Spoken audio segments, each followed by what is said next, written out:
हम लोग आज किसके बारे में पढ़ रहे हैं? तो बिहार की नदियां के बारे में। किसके बारे में? बिहार की नदियां। मतलब बिहार में कौन कौन सी नदी बहती है उसके बारे में हम लोग पढ़ रहे हैं। तो सबसे पहले ये जानो कि एक प्रकार से मोटा मोटी क्या है ये, तो बिहार का एक नक्शा है, मैप है। ठीक है, ठीक। बिहार में गंगा नदी बिहार के बीचों बीच से होकर पश्चिम से पूरब की ओर बहती है। ठीक ना, बिहार में गंगा नदी बिहार के बीचों बीच से होकर पश्चिम दिशा से पूरब दिशा की ओर बहती है।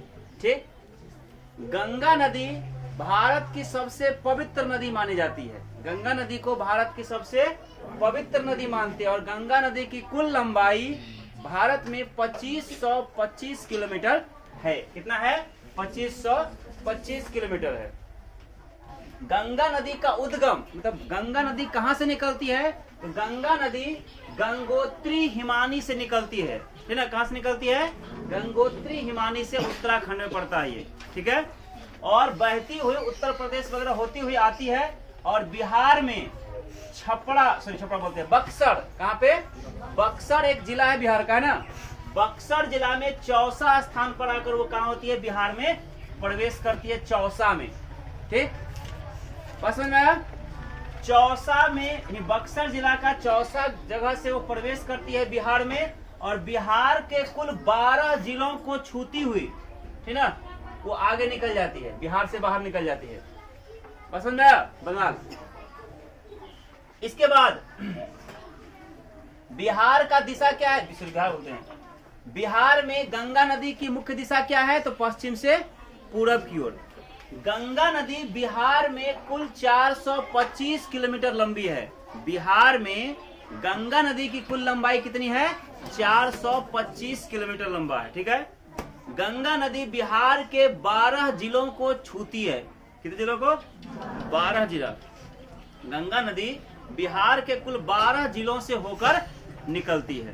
ठीक, कुल लंबाई गंगा का 425 किलोमीटर बिहार में और गंगा की कुल लंबाई 2525 किलोमीटर। ठीक है, गंगा कहाँ से निकलती है? तो गंगा नदी गंगोत्री हिमानी उत्तराखंड से निकलती है। ठीक है, और जाकर कहाँ गिरती है? बंगाल की खाड़ी में। अब देखो, अब समझते हैं। गंगा नदी बिहार को 2 भागों में बांट देती है। जैसे एक पूरा बिहार था, बीचों बीच से गंगा नदी बीत गया, है ना, तो बिहार को 2 भागों में बांट दिया। एक कहलाया उत्तरी बिहार और एक तो कहलाया दक्षिणी बिहार। ठीक है, एक है उत्तरी बिहार और एक है दक्षिणी बिहार। गंगा नदी बिहार को कितने भाग में बांटती है? 2 भाग में, एक उत्तरी बिहार और दूसरा दक्षिणी बिहार। ठीक है, उत्तरी बिहार अधिकांशतः बाढ़ से पीड़ित होता है और दक्षिणी बिहार अधिकांशतः सुखाड़ से पीड़ित होता है। ठीक है, उत्तरी बिहार में ऊपर पहाड़ी एरिया पड़ता है, हिमालयी क्षेत्र, नेपाल। ठीक है, और दक्षिणी बिहार में उतना बड़ा पहाड़ नहीं है। ठीक है, अब देखो, उत्तर बिहार की प्रमुख नदियां जो गंगा में आकर मिलती है उनमें नाम है सबसे पहले घाघरा। बिहार में बात कर रहे हैं, बिहार का। घाघरा नदी, गंडक नदी, बूढ़ी गंडक नदी, बागमती, कमला, कोसी, महानंदा, ये उत्तर बिहार की नदियां हैं जो गंगा में आकर मिल जाती है। और दक्षिण बिहार की प्रमुख नदियों में आता है कर्मनाशा नदी, सोन नदी, पुनपुन नदी, फल्गु नदी, इसको निरंजना नदी भी कहते हैं, क्यूल नदी और अजय नदी। ठीक है, जो दक्षिण बिहार की नदियां हैं, कहाँ मिलती है? गंगा में। अब एक एक करके समझते हैं। घाघरा नदी जो बिहार में घाघरा नदी कहलाता है, घाघरा नदी जो बिहार के छपरा में आके कहाँ मिलता है? गंगा नदी में मिलता है। बिहार के छपरा में घाघरा नदी कहाँ मिलता है? गंगा में। ठीक, इसी घाघरा नदी को उत्तर प्रदेश में सरयू नदी के नाम से जानते हैं। किस नदी के नाम से? सरयू नदी। ठीक ना, और इस घाघरा या सरयू नदी का उद्गम नेपाल के नपाम शहर से है। कहाँ से? नपाम से, है ना। तो नपाम बोलते हैं। नम्पा जगह का नाम है, नम्पा नेपाल से इसका उद्गम होता है।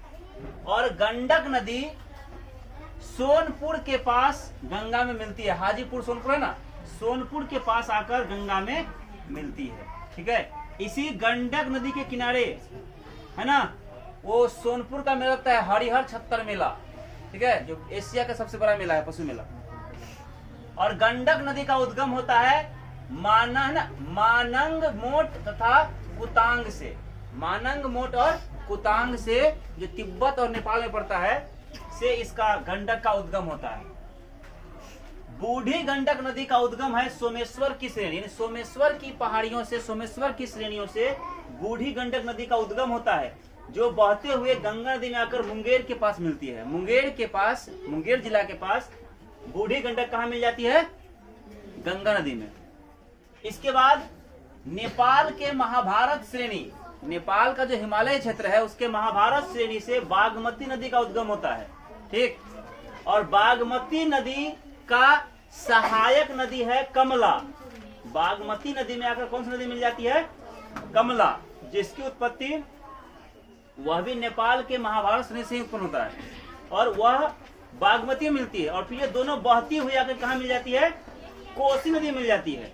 अब सोचो, एक नदी ये, इसका पानी, फिर एक नदी ये कमला, इसका पानी, और फिर एक तो कोसी, इसका पानी, तीन नदी का पानी जब एक साथ मिलता है तो यहाँ प्रचंड रूप धारण कर लेता है, पूरा बाढ़ तबाही मचाता है। इसीलिए कोसी नदी को बिहार का शोक कहते हैं, या अधिक से अधिक मार्ग बदलने वाली नदी कहते हैं। पथ परिवर्तन खूब करती है, ठीक है। तो बागमती नदी और कमला नदी किसकी सहायक नदियां हैं? कोसी की सहायक नदियां हैं, ठीक है। बागमती का उद्गम कहां से होता है? नेपाल के हिमालयी क्षेत्र के महाभारत श्रेणी से। कमला का उद्गम कहां से होता है? नेपाल के हिमालयी क्षेत्र के महाभारत श्रेणी से। और दोनों किसकी सहायक नदी है? कोसी की, ठीक। कोसी नदी को क्या कहते हैं? बिहार का शोक नदी, ठीक। कोसी का उद्गम कहां से होता है? तो नेपाल के सप्तकोशी से, ठीक है। और वह बिहार के कटिहार जिला के कुर्सेला, है ना, कुर्सेला में आकर गंगा मिलती है। कोसी नदी गंगा में कहा मिलती है?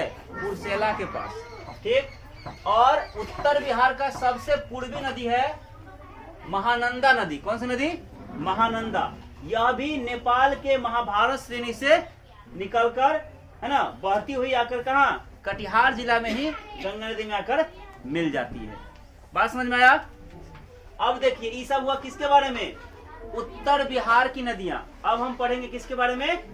दक्षिण बिहार की नदियां। देखो, दक्षिण बिहार में मुख्य रूप से गंगा में मिलने वाली पहली नदी है कर्मनाशा नदी। देखो, नाम ही है कर्मनाशा, कर्म को नाश करने वाला, मतलब अपवित्र नदी। प्रश्न पूछेगा, अपवित्र नदी किसे कहते हैं? कर्मनाशा को, ठीक है। कर्मनाशा नदी बक्सर के चौसा के समीप आकर गंगा में मिल जाता है। कर्मनाशा नदी को अपवित्र नदी भी माना जाता है, कहा जाता है। कर्मनाशा नदी का जो उद्गम है, उत्पत्ति है, वो कहां से हुआ है? तो विंध्याचल की पहाड़ी मध्य प्रदेश से। मध्य प्रदेश में विंध्याचल की पहाड़ी है, वहीं से कर्मनाशा नदी का उद्गम हुआ है। और बहते हुए वो कहां पे मिला है? बक्सर जिला के चौसा के समीप गंगा नदी में मिल गया है, ठीक। फिर दूसरा है क्या? सोन नदी। कौन सी नदी? सोन नदी, जहां इसी सोन नदी का मोटा बालू प्रसिद्ध है, घर बनाया जाता है, लाल बालू, मोटा बालू इसी सोन नदी से निकलता है। मोटा बालू के लिए प्रसिद्ध है, लाल बालू के लिए, ठीक है। सोन नदी पटना के समीप गंगा में मिल जाता है। कहाँ पे मिलता है? पटना जिला के समीप गंगा में आके मिल जाता है। और ये सोन नदी कहाँ से निकलता है? तो मध्य प्रदेश के अमरकंटक की पहाड़ियों से निकलता है। यानी प्रश्न पूछेगा, सोन नदी का उद्गम कहाँ से है? तो मध्य प्रदेश के अमरकंटक की पहाड़ियों से, ठीक है। फिर उसके बगल में तीसरा नदी है पुनपुन नदी। कौन सी नदी? पुनपुन नदी। पुनपुन नदी फतुहा के पास आकर गंगा में मिलती है। पटना में एक शहर है, जगह है फतुहा, ठीक है। पुनपुन नदी फतुहा के पास आकर गंगा में मिल जाती है। और पुनपुन नदी का जो उद्गम हुआ है वो कहाँ से हुआ है? छत्तीसगढ़ की पठारी भाग से। छत्तीसगढ़ के पठारी भाग से पुनपुन नदी निकला है और आते हुए फतुहा के पास आकर गंगा में मिल गया है, ठीक है। हालांकि उसके बगल में एक और है फल्गु नदी, जिसको निरंजना नदी भी कहते हैं। निरंजना, इसका एक सहायक नदी है मोहना नदी। कौन नदी? मोहना नदी, ठीक है, नहीं लिखे वैसे, सहायक नदी है इसका। फल्गु नदी को ही क्या कहता है? निरंजना नदी। बोध गया समीप याद है? वही फाल्गु नदी का उद्गम होता है छत्तीस है ना, उत्तरी छोटा नागपुर के पठार से। उत्तरी छोटा नागपुर के पठार से फाल्गु नदी का उद्गम होता है और वह भी फतुहा के आसपास आके गंगा में मिल जाता है। इसके बाद क्यूल नदी, छोटा मोटा नदी है जो तुमको यहाँ बरौनी के आसपास है ना, मोकामा बेगूसराय के आसपास आके गंगा में मिल जाता है। और फिर एक अजय नदी है ना, यह भी कुर्सेला के आसपास ही मिलता है गंगा में। ठीक है, ये जो छोटा मोटा दोनों नदी है, ऐसा समझ में। तो क्या क्या सीखे हम यहाँ पे?